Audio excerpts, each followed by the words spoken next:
crois qu'on parle beaucoup du QI, des hauts potentiels intellectuels, mais moi je pense que ça suffit pas de parler de ça. Les hauts potentiels sont bien plus riches et en particulier, ils ont donc toutes ces intensités et non seulement elles sont nombreuses, mais elles sont toutes en même temps. C'est-à-dire que vraiment on peut les adjoindre et, et ça c'est important pour eux et puis pour l'entourage de comprendre qu'il y a cette particularité-là.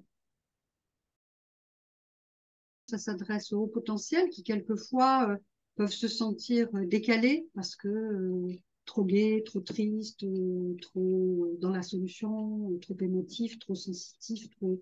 et puis, ça s'adresse à l'entourage, c'est-à-dire des gens qui peuvent se dire, ah bon, mais je comprends pourquoi il y a tous ces élans, pourquoi il y a toutes ces émotions, pourquoi il y a cette sensibilité exacerbée.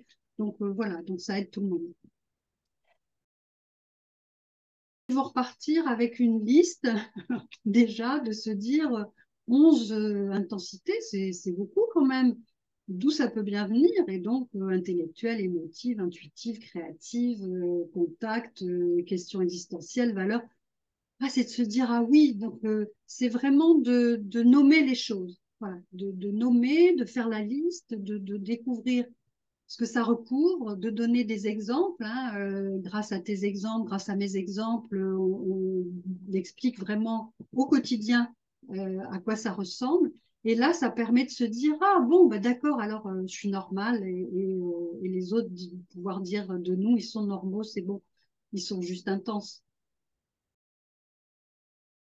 Pour cette raison, c'est-à-dire mieux se connaître, mieux découvrir toutes ces particularités, mieux faire la différence entre les hauts potentiels et les gens qui sont plus neurotypiques, bien comprendre tous ces décalages et finalement, si on les comprend bien, il n'y a plus de décalage.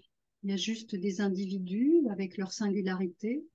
Nous, on a celle-là et eux, ils en ont d'autres que nous n'avons pas, sauf que ça, les nôtres se voient peut-être plus.